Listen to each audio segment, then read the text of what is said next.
안녕하세요. 배워서 남주자 강박사 채널의 강박사입니다. 미국 정치와 정책에 대해 질문을 댓글에 남겨주시면 다음 기회에 성심성의껏 답해드리겠습니다. 이번 강의는 첫 번째 질문, 미국 대통령은 어떻게 선출되나요? 시리즈의 두 번째입니다. 선거인단의 실체를 알려드립니다. 선거인단이 선거하는 모습도 보여드립니다. 왜 270표인지 설명해 드리겠습니다.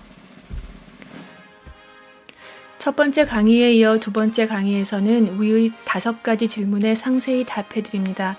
5가지 질문이 다 연결되어 있습니다. 하나씩 설명드리겠습니다. 첫 번째 질문부터 시작합니다.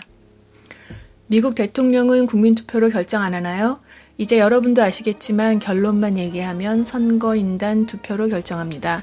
11월에 미국 시민권자가 투표를 하면서 대통령 후보를 선택하는 것은 실은 그 주의 선거인단을 뽑는 겁니다. 그러므로 국민투표로 결정이 되지만 중간에 선거인단을 거쳐서 결정이 된다고 보시면 되겠습니다. 선거인단 투표는 12월에 이루어집니다. 그 이후에 공식적으로 대통령의 당선이 결정되는 겁니다. 그런데 어떻게 언론에서는 12월도 되기 전에 선거인단 투표 결과를 아냐고요? 그건 예측하는 겁니다. 보통 선거인단들은 자신의 당의 후보를 선출하기 때문입니다. 미국은 소선거구제를 사용하므로 양당제 국가입니다. 파란색으로 대표되는 진보적인 성향의 민주당과 빨간색으로 대표되는 보수적인 성향의 공화당이 있습니다. 역사적으로 민주당은 당나귀를, 공화당은 코끼리를 심볼로 사용하고 있습니다. 선거인단은 누구인가요?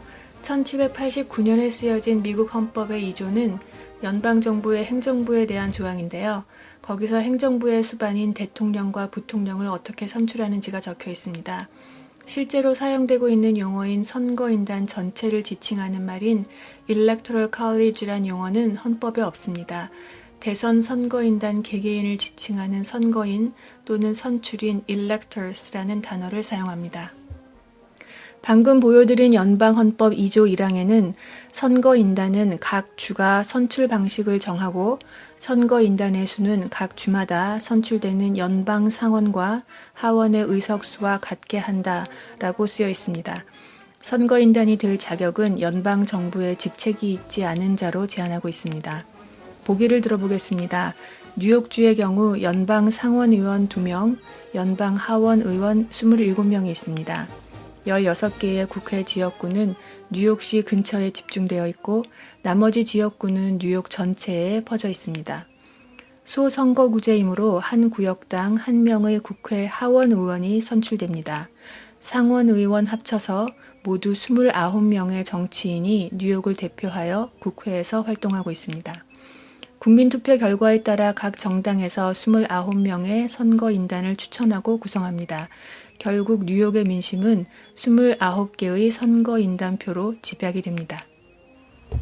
다른 주들도 같은 방법으로 선거인단을 구성합니다. 각 주마다 선거인단의 수는 다릅니다. 상원의원의 수는 50개 주 모두 2명으로 동일하지만 각 주마다 하원의원의 수가 다르기 때문입니다. 하원의원의 수, 즉 지역구의 수는 인구에 따라 결정됩니다. 그에 따라 가장 작은 수의 선거인단은 3명입니다. 각 주마다 2명의 상원의원이 있고 가장 작은 하원의원의 수가 1명이기 때문에 3명이 가장 작은 선거인단 수입니다. 7개 주와 DC가 3명의 선거인단이 있습니다. 반면에 인구가 많은 이유로 선거인단의 수가 많은 주가 있습니다. 캘리포니아, 텍사스, 플로리다, 뉴욕, 펜실베니아 등이 20개 이상의 선거인단표를 보유하고 있습니다. 전국의 선거인단의 수는 모두 538입니다. 국민투표와 선거인단표는 어떻게 연결되나요? 주마다 다를 수 있는데요. 여기서는 대부분의 주에서 사용되는 선출 방법을 알려드리겠습니다. 미국의 선거는 항상 화요일에 합니다. 연방법이 정한 11월 중 월요일이 지난 후 첫 화요일이 선거일입니다. 국민들은 지지하는 대통령, 부통령 후보에게 한 표를 행사합니다. 국민투표의 결과는 주별로 집계가 됩니다. 그 주에서 가장 많은 투표를 한 후보팀이 그 주의 승리자가 됩니다. 승리한 후보자의 정당에서 헌법에 정해진 대로 선거인단을 구성합니다. 선거인단 투표는 전국에서 같은 날에 합니다. 각 주에서 선거인단이 같은 날, 즉 12월 중 두 번째 수요일이 지난 후 첫 월요일에 모여서 투표를 합니다. 선거인단은 두 개의 표를 행사합니다. 하나는 대통령, 다른 하나는 부통령을 선출합니다. 보기로 뉴욕주를 볼까요? 2016년 11월 8일 화요일에 치른 대선 결과 민주당의 클린턴 대통령 후보와 케인 부통령 후보가 뉴욕 주민의 59%의 표를 얻어서 트럼프 펜스 후보를 이겼습니다. 국민투표 결과에 따라 민주당원들로 구성된 29인의 선거인단이 꾸려지게 됩니다. 한 달 후 12월 19일 월요일에 29명의 선거인단 모두 대통령은 클린턴을, 부통령은 케인을 선출합니다.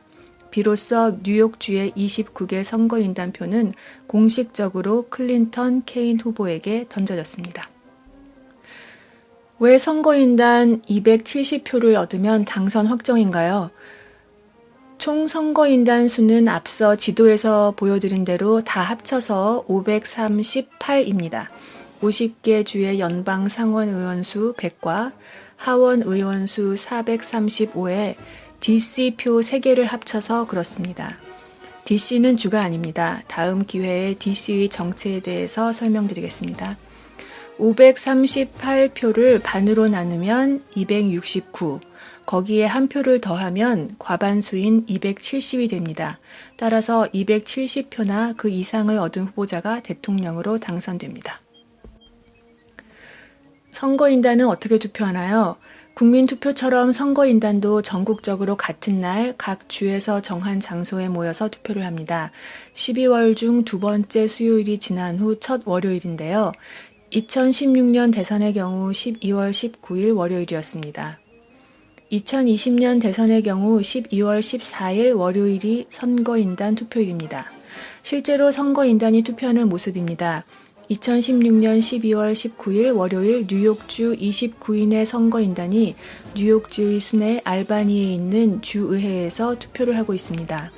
29명의 민주당원으로 구성된 선거인단은 1번은 전 미국 대통령 빌 클린턴이었고 2번은 뉴욕 주지사 앤드류 쿠오모였습니다. 2020년 뉴욕 선거인단의 1번은 지난 대선 후보였던 힐러리 클린턴입니다. 두 개의 투표용지에 대통령과 부통령을 따로 선출합니다. 투표한 후에는 국회에 보낼 선거인단 투표 증명서 서티피킷에 친필 사인을 합니다. 1번과 2번을 시작으로 나머지 선거인단들도 차례로 투표합니다. 모든 주가 선거인단 투표를 마치면 그 결과에 따라 대통령이 정해집니다. 그러므로 정확히 말하면 대선 결과는 11월 국민투표가 아니라 12월 선거인단 투표가 끝난 후에 확정됩니다. 그 결과 트럼프가 304표를 획득해서 제45대 대통령으로 당선되었습니다. 여기서 여러분이 질문이 계실 겁니다. 첫 번째 질문, 총 선거인단 수는 538인데 여기 표기된 표는 모두 트럼프 304표, 클린턴 227표 합쳐서 531표 뿐입니다. 나머지 7표는 어디로 사라진 걸까요? 두 번째 질문, 여길 보시면 메인주가 다른 주와 다른 모습을 보입니다. 민주당과 공화당의 표가 섞여 있는데요. 메인주는 뭐가 다를까요? 50개의 주 중에 메인주와 네브라스카주는 선거인단 선출 방식이 다릅니다. 어떻게 다를까요? 실제로 2020년 대선에서 메인주와 네브라스카주 둘 다 이런 결과를 보이고 있습니다. 이 두 가지 질문에 대한 답은 다음 강의에서 대답해 드리겠습니다.